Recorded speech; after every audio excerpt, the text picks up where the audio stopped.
exam চলি আছে কাৰণে মই ভিডিঅ' বনোৱা নাছিলোঁ এতিয়া আমাৰ এক্সাম শেষ গৈছে এতিয়া মই কাপোৰ পিন্ধিলোঁ আৰু আজি যাম আমি পিকনিকত আহি কিনে গাড়ীত বহি ল'লোঁ আমিহে বহিলোঁ আধা মানুহ জাগাই পোৱা নাই মাহঁতৰ ফটো তোলা হোৱাই নাই মইতো বহিয়ে থাকিলোঁ যাওঁতে ময়ো নাছিলোঁ অলপমান নাচাওঁতে ভাগ্যৰে দিলে সেইকাৰণে মই মাৰ কাষত বহি আছোঁ অলপ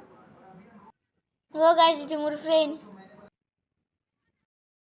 খিৰিকীৰ বাহিৰত চাই আহি পালোঁ উকিয়াম দেখোন এখন নদীও আছে গাইজ এতিয়া দেখোন চবে ব্ৰেড পানী খাই আছে ব্ৰেড পানী খাই নদীত দেখি আহিলোঁ নদীত দেখোন নাও আছিল বাই আৰু মই একেলগে বহিলোঁ ফাৰ্ষ্ট টাইম নাওত উঠি কিনে কি ভাল লাগছিলে ইয়াতে নিজৰাও আছিল এইবাৰ আহিলোঁ জংঘলৰ মাজেদি এখন দলঙো আছিলে দলঙেদি পাৰ হৈ আহি পালোঁ তোলা জেগা আহি পালোঁ আমি ৰাতিকে আমি গোটাই মহা গাড়ীত বহিলোঁ আৰু ওলাই আহিলোঁ ঘৰত যাবা এবাৰ নেক্সট ভিডিঅ'ত লগ পাম আৰু আজিলৈকে টাটা বাই বাই